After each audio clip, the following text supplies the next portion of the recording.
জ্যৈষ্ঠের এক সন্ধ্যায় কাশিমপুর গ্রামের রতন আর রমেশ বসে আছে কালুর চায়ের দোকানে। বাইরে হালকা বৃষ্টির সাথে বয়ে চলেছে শীতল বাতাস। গ্রামের সন্ধ্যাবেলা সাধারণত এই চায়ের দোকানে বেশ আড্ডা জমে, কিন্তু আজ মন ভার করে বসে আছে রমেশ। বাকি দুইজন অপেক্ষা কেবল একজনের জন্য, আর তিনি হলেন এই গায়ের মাস্টার মশাই। কিরে রমেশ, আজ এত চুপচাপ কেন? রমেশ কোনো উত্তর দেয় না। ধীরে ধীরে পকেট থেকে একটা সিগারেট বের করে ঠোঁটে চেপে ধরেছে। ধোয়ার কুণ্ডলি ধীরে ধীরে বাতাসে মিশে যাচ্ছে। কি গো গালুদা, আজ মাস্টারমশাই শরীর খারাপ করলো নাকি? কত সময় হয়ে গেল এখনো আসলো না। অন্য সময় তো সন্ধ্যা হতে না হতেই এসে বসে থাকে। আমিও ঠিক বুঝতে পারছি না বাবু, এতক্ষণে তো চলে আসার কথা, ও এসে পড়বে ক্ষণে। বয়স তো আর কম হলো না, তাই হয়তো একটু দেরি হচ্ছে, তার মধ্যে বৃষ্টিটা। এর মধ্যে মাঝখান দিয়ে একটি সরু পথ দিয়ে ছাতা হাতে এগিয়ে আসছেন কাশিমগঞ্জ গ্রামের স্কুল শিক্ষক নির্মল ভট্টাচার্য। দোকানে এসে ঢুকতেই রতন বলে উঠে, এই যে মাস্টারমশাই, বহু বছর পর অবশেষে তাহলে এলেন। হ্যাঁ, আপনাকে ছাড়া যে সন্ধ্যার আড্ডাটা একদমই জমে না। মাস্টারমশাই, আপনার চা তৈরি করে রেখেছি, আমি জানতাম আর কিছুক্ষণের মধ্যেই আপনি এসে পড়বেন। হ্যাঁ, চটপট তোর হাতের বানানো আদা চা দে তো, মাথাটা বেশ ব্যথা করছে। নির্মল ভট্টাচার্য বেঞ্চে বসলেন, ছাতাটা একপাশে রেখে হাত ঝাড়েন। চায়ের কাপ হাতে নিয়ে তিনি একটু অবাক হয়ে তাকান সবার দিকে। চায়ের আড্ডায় বসে মন মারা হয়ে কি যেন একটা ভেবে চলেছে রমেশ। চায়ের দোকানদার কালু সেটা লক্ষ্য করে বলে, এই যে রমেশদা, আজ তুমি কোনো কথা বলছো না, কি ভেবে চলেছ বলো তো? রমেশ অন্যমনস্ক হয়েছিল। কালুর কথায় একটু নড়ে চড়ে বসে উঠল। ও কিছু না, এমনি। কি বলছো? আমি সেই তোমার আসার পর থেকেই দেখছি তুমি কেমন যেন একটা কি যেন ভেবে চলেছ, আর তুমি বলছো এমনি। এবার মাস্টারমশাই ব্যাপারটা লক্ষ্য করলো, তারপর রমেশকে বলল, তাই তো। কিরে রমেশ, তোকে এত মন মরা দেখাচ্ছে কেন? কি হয়েছে কি তোর? হ্যাঁ। রতন আর রমেশ একে অপরের দিকে তাকায়। তারপর রমেশ বলে, না না মাস্টারমশাই, তেমন কিছুই না। কদিন ছেলের শরীরটা খুব একটা ভালো নেই, তাই একটু চিন্তায় আছি। আরে অত চিন্তার কিছু নেই, উপরওয়ালা তো সব ঠিক করে দেবেই। তোদের সবার কি অবস্থা এবার সেটা বল। আর অবস্থা, সারাদিন পরে চায়ের দোকানে আপনার গল্প না শুনলে কি আর মন ভালো হয়? হ্যাঁ, আজকে কিন্তু আমরা ভূতের গল্প না শুনে আপনাকে ছাড়ছি না। হ্যাঁ মাস্টারমশাই, এমন বয়সের ঠান্ডা পরিবেশে একটা জম্পেশ ভূতের গল্প ছাড়া জমছেই না।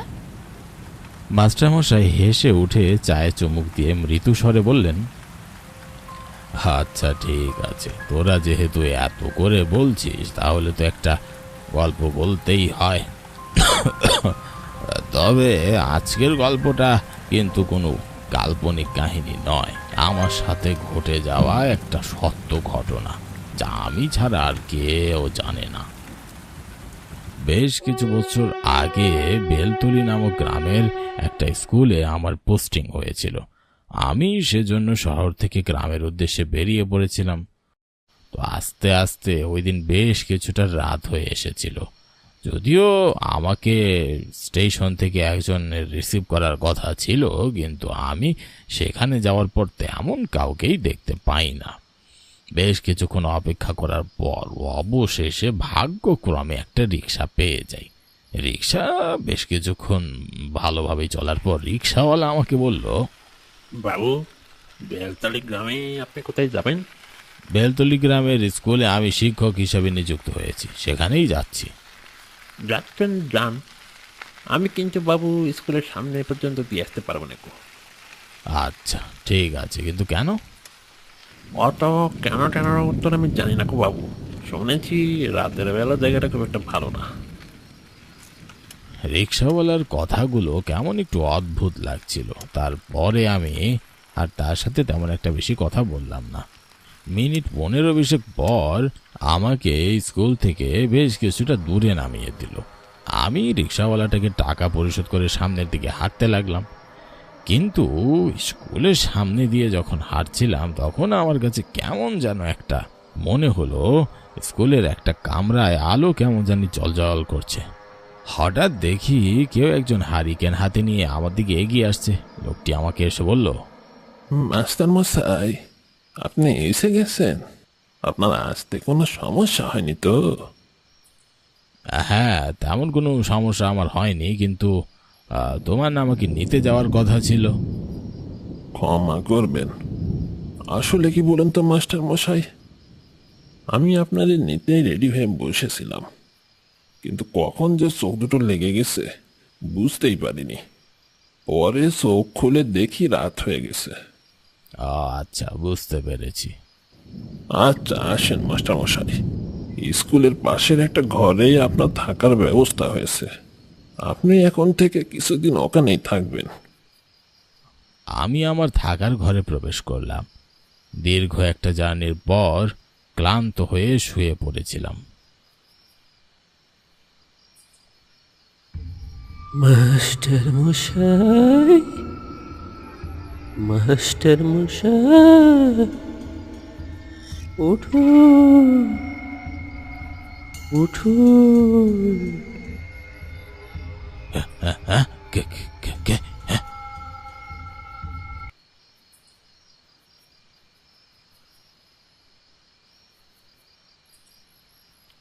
পরের দিন আমি স্কুল শেষে সন্ধ্যার দিকে ক্লান্ত শরীরে ফিরি। সারাদিন পড়ানো, নতুন পরিবেশ আর আগের রাতে সেই অদ্ভুত স্বপ্ন, সব মিলিয়ে মনটা ভার হয়েছিল। বাহিরে আকাশে তখনও মেঘ জমে আছে, মাঝে মাঝে দূরে বিদ্যুৎ চমকাচ্ছে। মনটা বলছিল আজ রাতে কিছু একটা ঘটবে। সেদিন রাতে যখন সব কাজ শেষ করে আমি বসেছিলাম, রাত্রিবেলা জানালা দিয়ে লক্ষ্য করলাম গতকালকের মতো সেই ক্লাসরুমের আলো আজও আবার জ্বলজ্বল করছে। কেন জানি মনে হচ্ছিল আজকে যদি আমি সেখানে যাই তাহলে আসল রহস্য ঠিকই খুঁজে বের করতে পারবো। একটা অজানা টান অনুভব করছিলাম। একবার কি গিয়েই দেখব।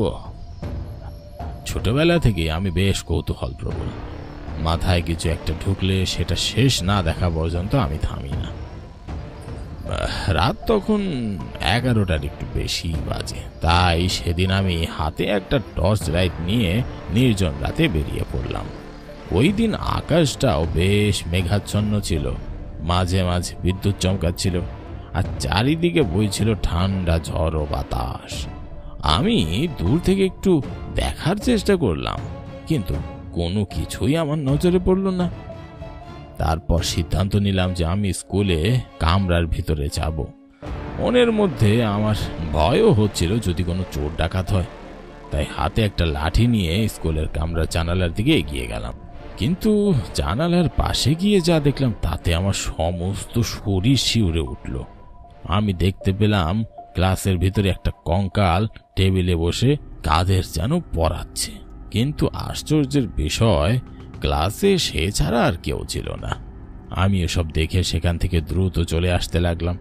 তখনই পিছন থেকে একটা আওয়াজ ভেসে আসলো। কি মাস্টার মশাই, ভয় পেলে নাকি? ভয় পেও না, বহু বছরের অভ্যাস তো, তাই ছাড়তে পারি না। আমি ভয়ে পিছনে তাকালাম, তারপর বললাম, কে আপনি? আমি আর কেউ না, তোমারই মতো এক শিক্ষক। আমি হলাম হাবুল মাস্টার। এক সময় এই স্কুলে পড়াতাম। এই গ্রামের বাচ্চারাই ছিল আমার সন্তান তুল্য। অনেক স্বপ্ন নিয়ে আমি নিজের জমিতে এই স্কুলটা করেছিলাম, কিন্তু এই জায়গাটা কিছু অসৎ মানুষের নজরে পড়ায় আজ আমার এই অবস্থা। আমি পড়ে রইলাম এই চার দেওয়ালের মাঝে। মরার পরেও যেতে পারিনি, কারণ কখনো মনে হয় হয়তো কেউ আসবে, সে আমার স্বপ্নটা পূরণ করবে।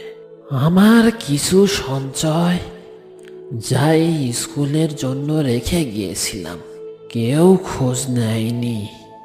আজ তুমি নিও, এটা দিয়ে আবার একটা স্কুল খুলো, তাহলে আমার আত্মায় শান্তি পাবে। হাবুল ভাই? আমি নির্বাক হয়ে তাকিয়ে রইলাম। বিদ্যুৎ এক ঝলক আলো ছড়িয়ে দিয়ে গেল, আর তার আগে কঙ্কাল হাবু মাস্টার ধীরে ধীরে মিলিয়ে গেল বাতাসে। এই পর্যন্ত বলেই মাস্টারমশাই থেমে গেলেন। চায়ের থেকে ধোঁয়া উঠছে, বাইরে বৃষ্টি পড়ছে টুপটাপ করে। কালুর দোকানে এক মুহূর্তের নিস্তব্ধতা। মাস্টারমশাই, তারপর? তারপর আমি ঠিক করলাম সেই টাকাগুলো বৃথা যেতে দেব না। এই কাশিমগঞ্জে আমি একটা ছোট্ট স্কুল গড়ে তুলি। পুরনো একটা গোডাউনের ঘর মেরামত করে এখন ওটাই নতুন আমার প্রাথমিক বিদ্যালয়। আপনি একাই এত বড় কাজ করলেন? একা বলো না রমেশ, আমার সঙ্গে ছিল এক অতৃপ্ত আত্মার আশীর্বাদ। একজন শিক্ষক যে মৃত্যুর পরও তার ছাত্রদের জন্য স্বপ্ন দেখে গেছে। চা তো ঠান্ডা হয়ে গেল, কিন্তু আপনার গল্পে যে আমাদের হৃদয় ভেঙে চুরমার হয়ে গেল মাস্টারমশাই। সেই রাতে চায়ের দোকানে বৃষ্টির আওয়াজে মিশে গিয়েছিল এক নিঃশব্দ শিক্ষকের কষ্ট আর এক জীবিত শিক্ষকের অভিজ্ঞতা। বাইরে অন্ধকার থাকলেও দোকানের ভিতরটা আলোর মতো উজ্জ্বল হয়ে উঠেছিল।